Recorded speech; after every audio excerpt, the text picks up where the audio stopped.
Okay, so welcome to Lunar Alchemy. This week, the sun has actually already exited its transit through Gene Key 2. However, this is an archetype and a gene key that I think we can't miss. And we also have an opportunity to talk about what comes next later on in the week. So today we're going to be talking about Gene Key 2. My name is John, and this, of course, is Bella.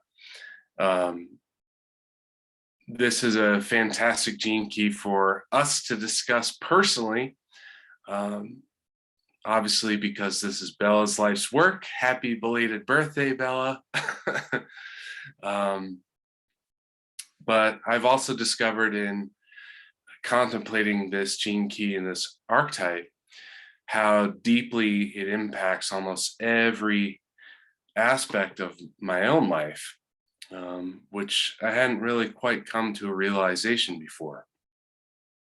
Not only that, with this going on, we're also in eclipse season. We had a solar eclipse last weekend and some lunar eclipses coming up in a little over a week, I think. And while I would love to chat about that at some point, maybe we'll have an opportunity for space for that.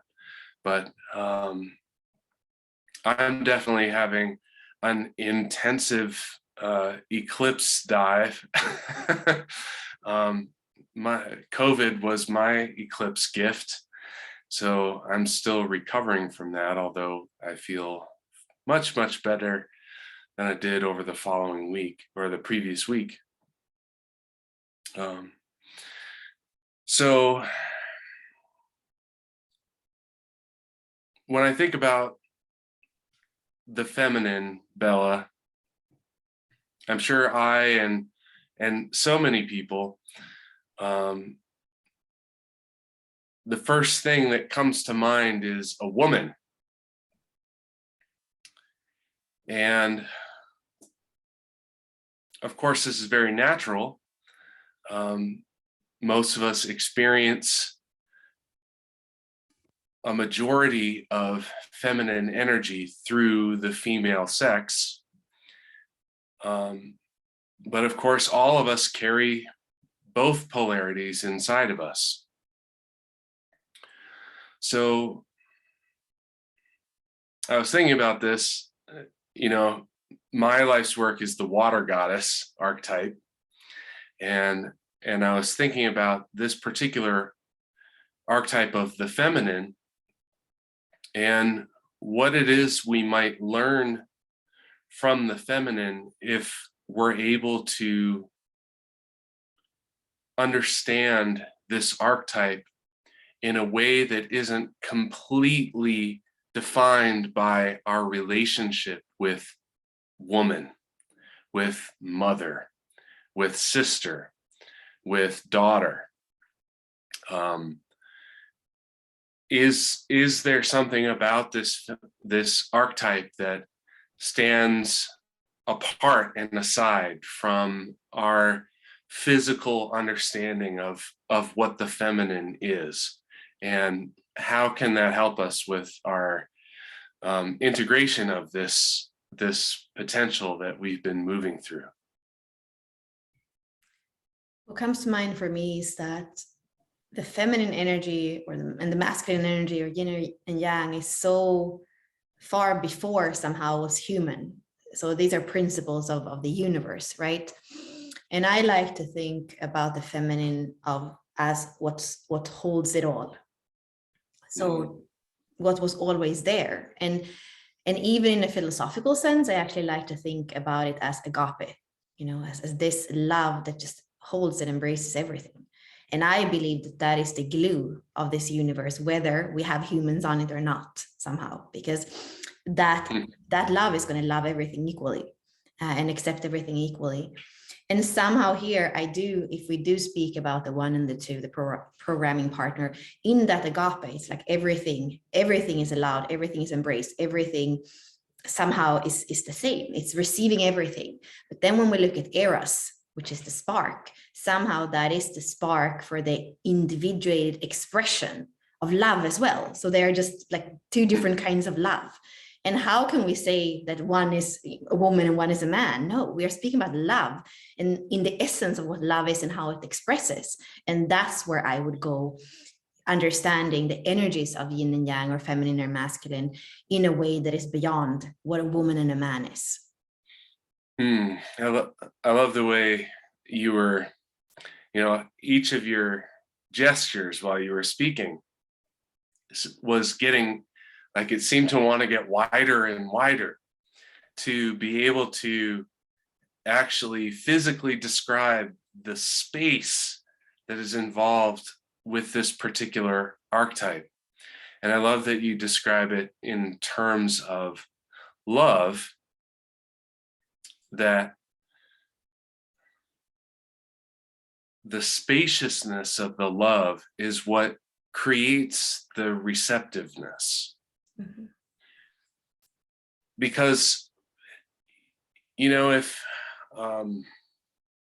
we look at our individual forms of love, even if we have access to that sort of more agape form of love within us, we still have our personal way of engaging with it.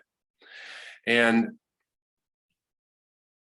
if we look at that from the perspective of a quantum model that uses magnetism or gravity as one of its primary fundamentals of functionality, as we have individual desires, wants, needs, and we express our love in a particular way through the entire field of possibility, only some possibilities are going to come out of that field, sort of ignoring all other possibilities. And that's kind of what amazes me about this particular archetype, is it encompasses the entire field. It's not one specific way or one specific receptiveness type. One of the ways that it's described in the Gene Keys is the earth carries all forms of life, regardless of their goodness, regardless of their destructiveness, their good or evil. It doesn't matter. It carries all and supports all with equal passion and commitment. And that really makes me think about our human relationship to the feminine in a very, very different way from the types of descriptive words that we have of, maybe softness or even receptiveness. It takes me into this place of considering the absolute neutrality of this particular archetype, and how important that neutrality is in order to fulfill its prime function of the receptive.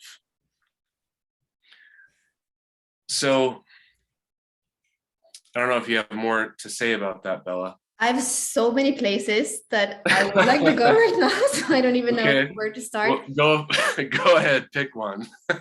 Well, really what I can see, I love that we are speaking about geometry as well, like the space of the two and the magnetism of pulling it in. And then when we're looking at the one, we can kind of see this electricity, like the eros that is lighting something somewhere. And I'm thinking as well, because you are bringing in the 29 right before. So there is something with the 29 and the 2 that have a similar quality, and there is something, I believe, the 1 and the 14. And I felt like I wanted to share, because, well, the first of all, and I know that we are wanting to do these calls general and not so much in the transits. I do, however, feel it's interesting that the moon is in the 29 right now, and the sun just went out of the 2. And I believe, isn't the 29 your life's work, John? Right? So the moon is in your life's work, the sun and and Uranus have just been on my life's work. And when I explained to the artist who was painting for us at the time, the second Jinki, how, I don't know if I explained to her, but we gave her some material to understand the second Jinki. Maybe it was a snippet of what Richard wrote, something of Shit and Parkin. Maybe we explained something in the chat, and she painted this. And I said, it's beautiful. It is some kind of goddess that has to do with the earth or the waters, but this is not her.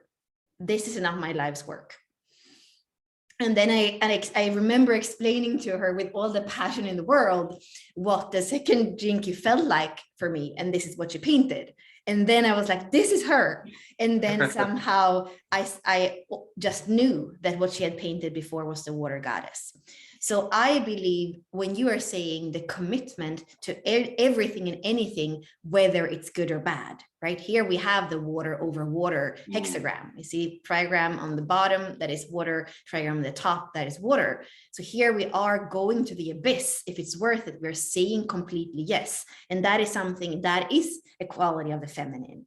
And then here we have the earth, which is the complete openness and openness and the field. And again, field is one of the translations that they're using from the Chinese word from the beginning. And it is a field, it is a magnetic field. And we look in the body graph and suddenly we understand too, that Ra's way of speaking about the 2, it is the magnetic monopole. It is what holds it together. It is the agape, So for me, when we're speaking about this, to see the geometry in the wheel, in the body graph, in the quality, and in the commitment of the feminine to love everything equally and embrace equally, it's beautiful. And then if we think about the 1 and the 14, for example, they spark for something. Eros goes for something, and the 14 is the powerhouse, and he also wants to be the key of that keyhole. He wants to merge with the 2. And it's interesting. I have a lot of people in my life with the cross of contagion, with the 14 in their incarnation cross, and there is just this, they're drawn, and I am drawn to them as well. There is this, it's how the energies go together, and the 14 can feel compromised if it doesn't get to use the key in the perceived keyhole that it's for. So to see somehow the difference here of the more single-oriented masculine energy that's not equal as being male in human, but it's that energy, and then the feminine, which is in a way very difficult to contain, even in the way we speak about it. Yeah, what you're sharing leads me into this concept of magnetism, which, Richard doesn't go into very much technical detail on in this particular gene key description, at least for my taste. But when you're talking about these other elements, the way that the masculine and the feminine can be drawn to each other in a particular way, and the way the masculine is drawn specifically to the feminine, the magnetism that is produced by the relationship between the 2 generating the 3 is what creates the geometric form that is the very template of life itself. So if we look at the feminine, one of the things that we learn about it is that in the Siddhic frequency is that there's a completely different form of Siddhic mathematics. And there's no such thing as the number 2. So 1 + 1 = 3, because the instant feminine and masculine are put into creation, the 2, a third element is birthed, which in geometry gives us the triangle. So in the feminine, we have the downward facing triangle, the masculine is the upward facing triangle. And when these two are fully joined, we actually form the geometry that is recognized as the center of the heart chakra, which is the 6-pointed star. Look, also known as the Star of David. People take it beyond that and begin to looking at Merkaba mechanics and star tetrahedrons and that sort of thing. The 6-pointed star is the form of this heart space. And the heart is the access point within our energetic systems to the 0 point of creation. So we actually have access to that void that exists before the existence of anything, which to me, the Siddhic frequencies are really what emanates from that space. And if a human being were to manifest a Siddhic frequency, they become fully in touch with that 0 point awareness, where everything and nothing are synonymous with each other. Self and other are the same. There's no separation, absolute unity, right? So when we look at this, we have this access to this beyond void. And we know that the masculine and the feminine have this magnetic relationship to each other. The feminine holding the magnetism, where the masculine holds the electrical, and which is why it is attracted to it, because of the way that electromagnetics works.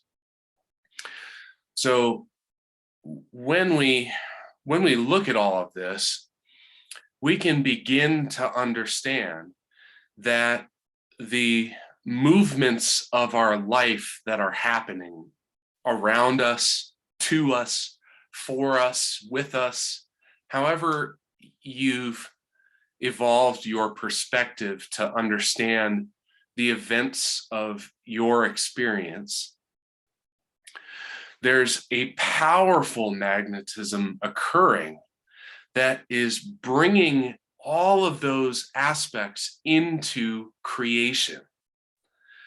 So what we're actually seeing in our own realities through this understanding of this feminine archetype and its relationship to the masculine, in each of us, no matter how realized we are or not, in each of us, that 0 point within our heart space, that meeting of the masculine and feminine, is projecting a magnetic pulse that brings elements of the reality into our experience to further bring us into the awareness of the destiny of our own genetic makeup. And because of that, this particular archetype is central to every human being's life. There's no matter what's in your profile, this feminine archetype is so central to everything we do and experience. So my hope is that, for all of you that are here in our discussion, I know that you're following deeply the transits and learning from each as much as you're engaged with them. And hopefully this particular transit has given you an opportunity to really examine how deeply your life is impacted by this archetype.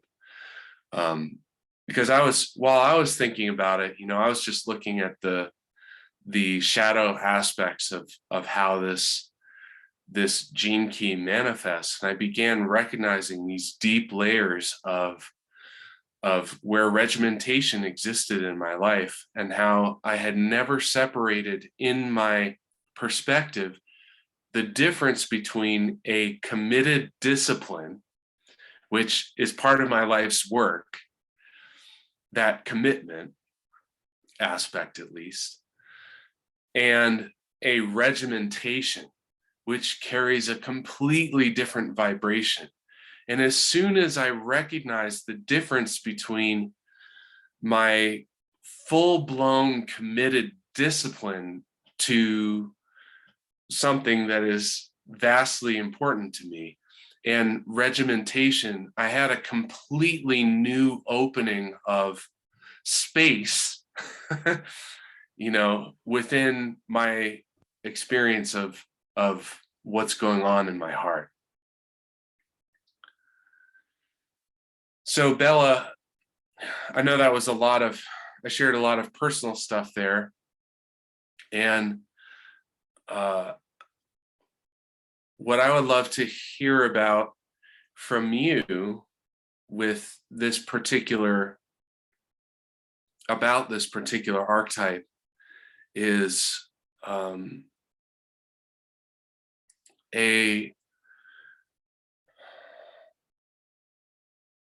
maybe a description or your perspective about these various aspects of this feminine gene archetype and the spectrum of the gene key in terms of how it moves through its expression in an individual way.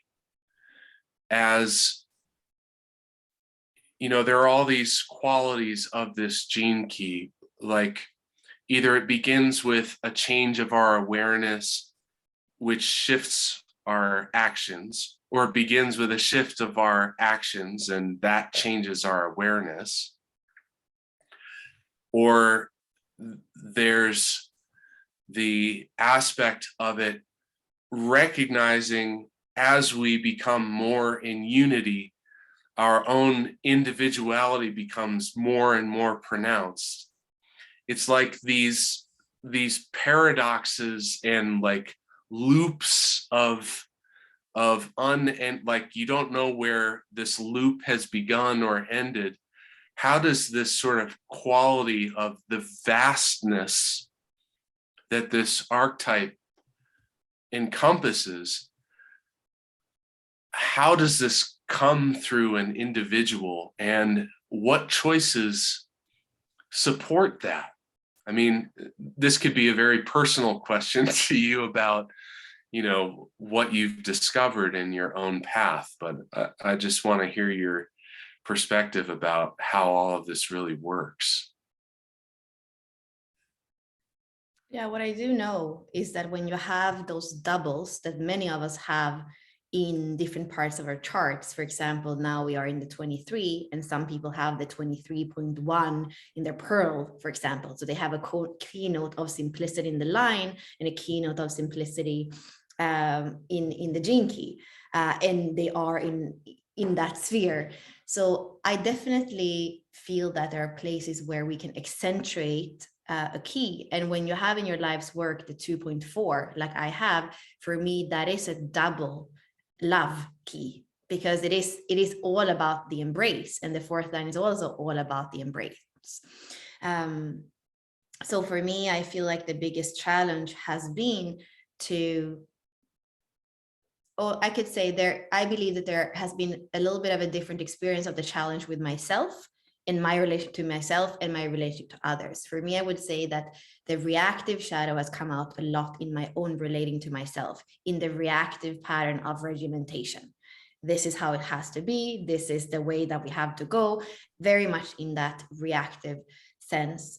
And what I see with the other, because the fourth line is this transpersonal line, is that it's been very difficult to cut. It's very difficult to say, I choose not to pour my love in here anymore. It's something that's not natural for me, because the receptive, the feminine, doesn't do that. Like you say, she even loves evil. So how would she pull it out? So even in an individuated sense, it's very difficult for me. And I was sitting with this today, and I didn't know whether to write about it. And, you know, somehow you kind of need to give things a context. But what I was feeling was, or what I was tasting and sensing, because this is a Taurus case, that I can be very angry with a person and decide that there is nothing more that I want to be receptive for in that relationship, yet I can still miss the person. I can still miss the love. I can still miss the quality of complete acceptance of whatever that relationship is. And I have to hold both, because there's no way I'm not holding both, because I would be pushing away my own nature by not holding both. Mm. Yeah.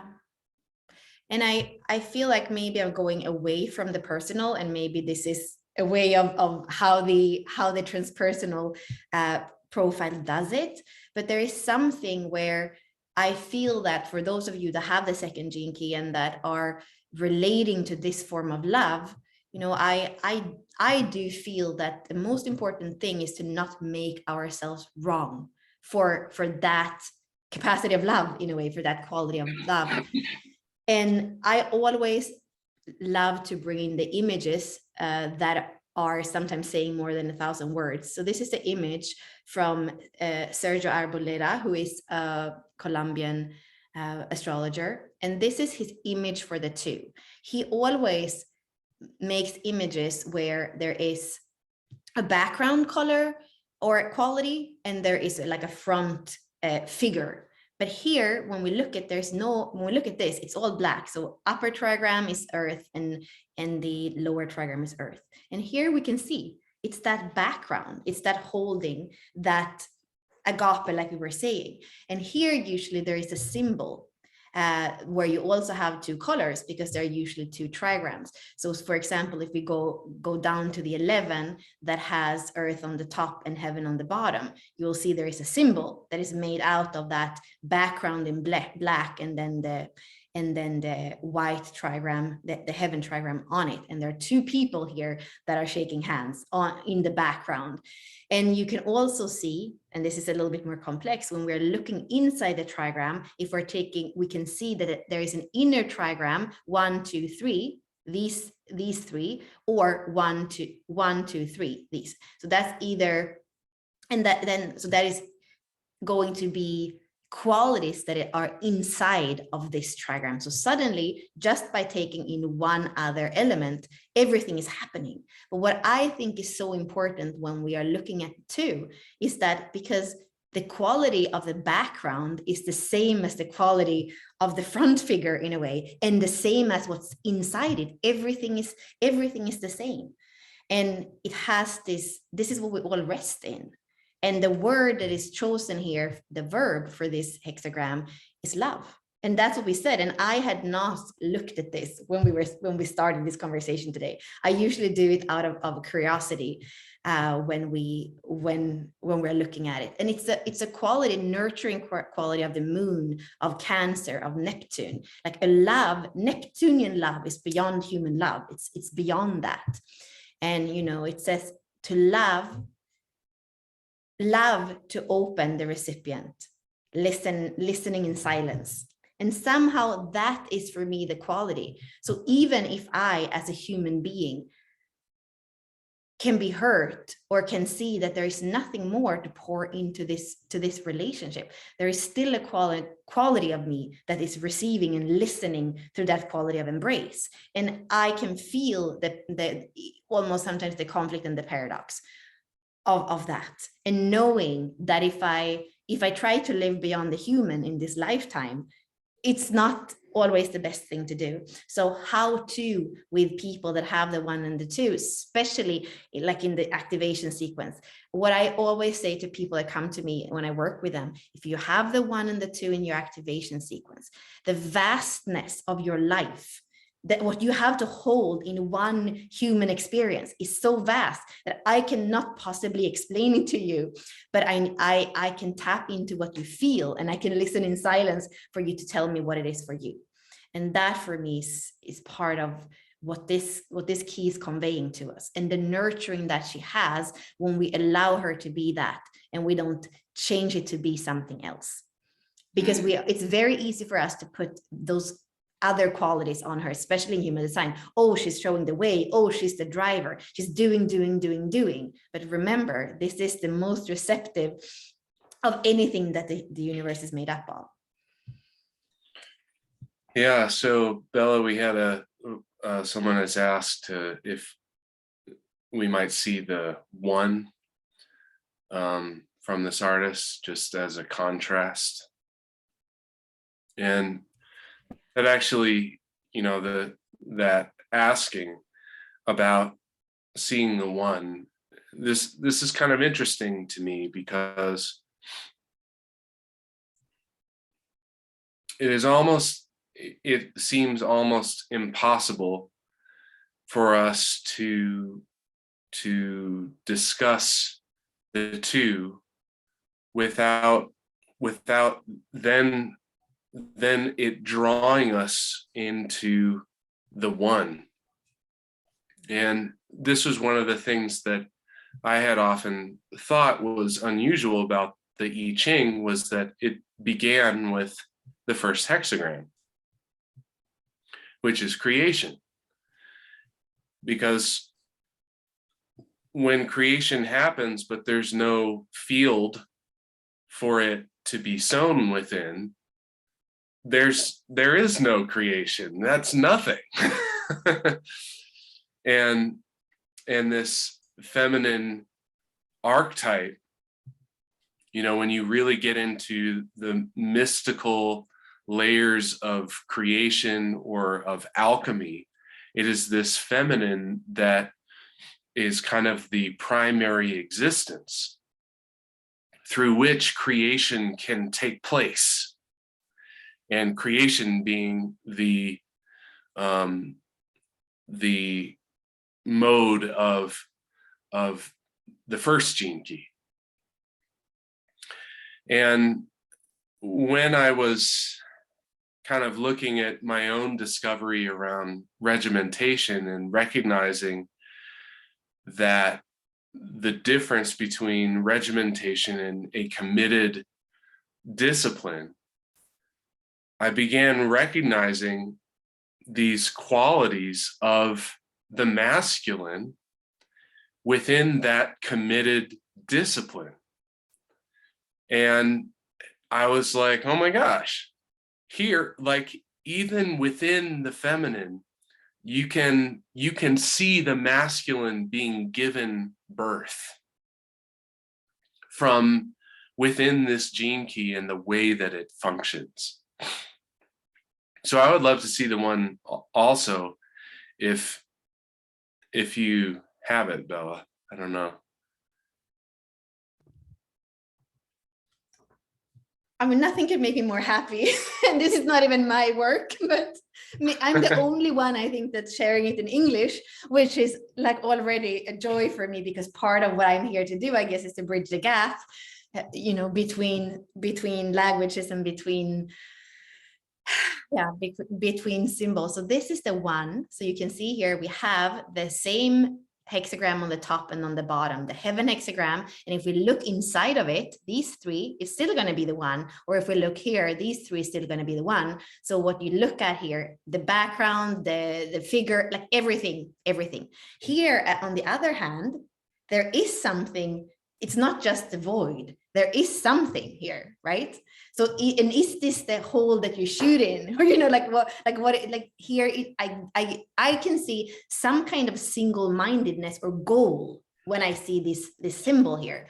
And here you can see creativity. And here are the words. So it says to live, or living, to integrate it all, and then shine or radiate your light. And here you see create, strengthen, and to shine. And we have the sun and Uranus, which are both very kind of, Uranus is very electric, very electrical in its way, very sudden in its way. It's the opposite of just like that holding quality. So we really see in this sense how they are so complementary and so mirror opposites at the same time. You can even notice that this stylized landscape is exactly the same in this one. It's just populated with people doing a bunch of stuff. And somehow in an individuated way. When that sparks, it sparks in the individuated creativity of this. It's what it makes me go back to from what we said in the beginning. And somehow, even if they are both like principles of the universe, I feel that quality in the one. It's not, and sometimes, like I say, it's not just going to ejaculate for the sake of ejaculating. It is in the masculine, the maturity is all about seeing, knowing what that semen is here to create. Can you scroll back up just a little bit to see the circle again? So you may have noticed in the 2 that the symbol is a square. And in the picture, what you have is the landscape or the field. And in this creation, what you have is the field populated with individuated activities and movements and creations.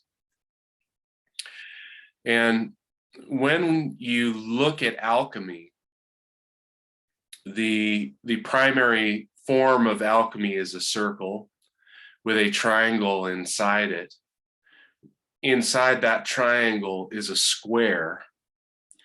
And then depending on the way the symbol is made, there may even be another circle inside that square. And what it's looking at is this process of creation. The circle is the whole. And interestingly, is the unity, which is the Siddhic frequency of the feminine, the second gene key.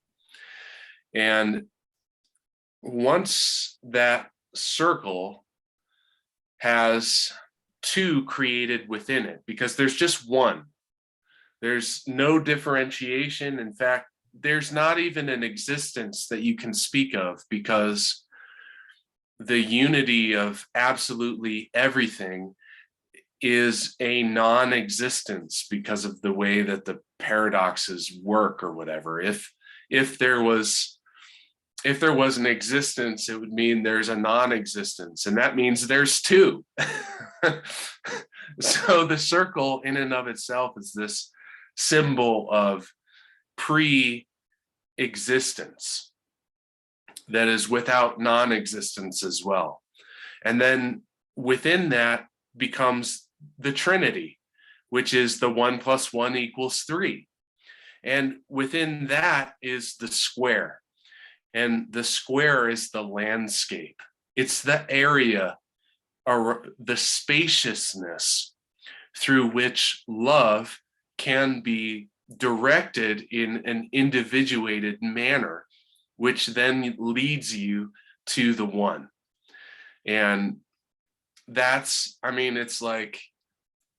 it's just mind-blowing how deeply this wisdom goes into all of the esoteric wisdom that I'm aware of around how creation works, why existence exists. It just penetrates to the very basis of all that we are, and speaks to the absolute truth of the limitless potential of our reality. And I just think that's a really exciting possibility to be able to explore through gene keys and through you know, this form of lunar alchemy that we're engaging in. And I see there's lots of, maybe Bella, I'd love to see we could go back to our regular screen. Bella, do you have any other, before we wrap up, do you have any other thoughts about, because the gift of this gene key, orientation, you know, when I look at these words, dislocation and orientation, it often makes me think about relationship and that sort of thing. But the title of that gift is Mineral Magnetism. And I wonder if you just have some thoughts about that title and how it relates to this archetype overall, and this idea that we've been exploring, the spaciousness, the love, all of these types of things. I wonder if you have an idea about this archetype and why is it about magnetism? What is it about it that makes it that way? Or how does that shift us when we recognize the power of it?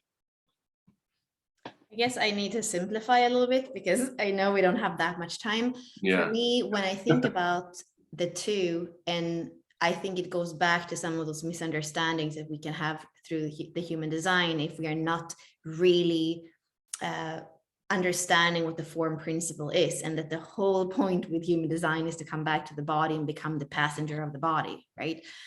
So when we say that the two is the driver, it's really because we're so deeply grounded within the vehicle and our mind is so okay with being the passenger. So the orientation is happening in every moment, and it's happening, like you're saying, mineral magnetism. It's in every moment that it knows where it's going, how it's orienting. The direction is in the now. The direction is never in the future. It's really, really here and now.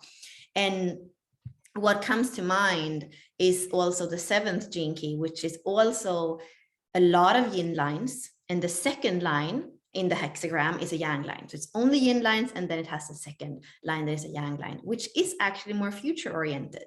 And it can say this is where we're going together. The second gene key is an individuated inner compass that says, in the moment, I'm orienting, because it's the magnetic monopole. And then the 7 is also an inner guidance, because it's made up of so many yin lines and so much inner knowing. And at the same time, it has that direction in it that can show the way for the collective. But we are not there in the 2. The 2 can only respond in a sense from an inner knowing in the moment, in that individual circuitry that is completely magnetic in space. It's how it's moving.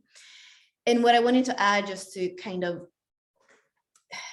sum it up, is that if we believe those verbs that I feel are really amazing, that Sergio was choosing for these, for all the hexagrams, all of them have a verb. So similar to how Richard has a frequency band, he has a verb for them. And then the second gene key is to love. So at the end of it, that the magnetism is to love. Is there anything in the universe that is more magnetic than love? So if the background was always there, the agape is to love, and then the verb for the first gene key is to live. So to live and to love, that's the fabric of the universe. No. So Beautiful. You can't have the one without having the other, is what I feel. And inner guidance is in the moment, and then all the other keys are showing us kind of how we move, in what way we move. If we're looking back to go forward, or forward to understand the back, it's all in there, because nobody could be just one gene key, then just receptive doesn't exist in this reality. Yeah, I actually, I wonder how often that that comes up around the explorations of divine feminine, of, you know, how when you really get to the basis of this quality, like it can't exist by itself. It's totally impossible for existence. In fact, existence would cease completely. There would be nothing. There would not even be non-existence. It's like it's such a, it just completely goes all over itself. Um, but I want to thank all of you for your spirited discussion and commentary throughout our discussion today of the feminine. I loved the a comment by Jeremy of the codon ring of water, and water holds so many minerals. Maybe a key into going deeper in that direction. On Wednesday, we will be having a discussion about Gene Key 23 and the translator archetype, Wednesday at 5 p.m. Eastern. So we hope to see you all there. We will continue with a transmission that is going to be focused on the magnetic.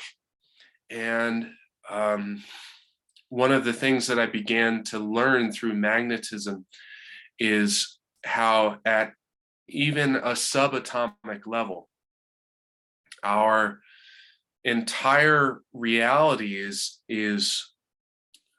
in a situation to either align into magnetism or to be in a state of dynamic expression, where for instance in an atom, the spin and the particle rotation that goes around the particular atoms, if they reach a coherence with the other atoms in our system, it generates magnetism. And so when we look at what is happening with this gene key as the frequency rises inside of us, what is literally happening is a reorientation of the atoms of our physical bodies. And rather than, as we become more and more magnetic, rather than a sort of randomized spin where all of our atoms are kind of just doing this all over the place, all of a sudden they like come into coherence and form into lockstep, and they generate this field of quantum love that pulls into you everything that is in harmony with your essence and your destiny. So that's what we're going to do in the transmission. We hope to see everyone in a future discussion. Thank you for joining us. For our solar members, now you can go ahead and click on the second link, and we will begin that shortly. So thank you all, sending loving presents from my heart to each of yours. We'll see you next time.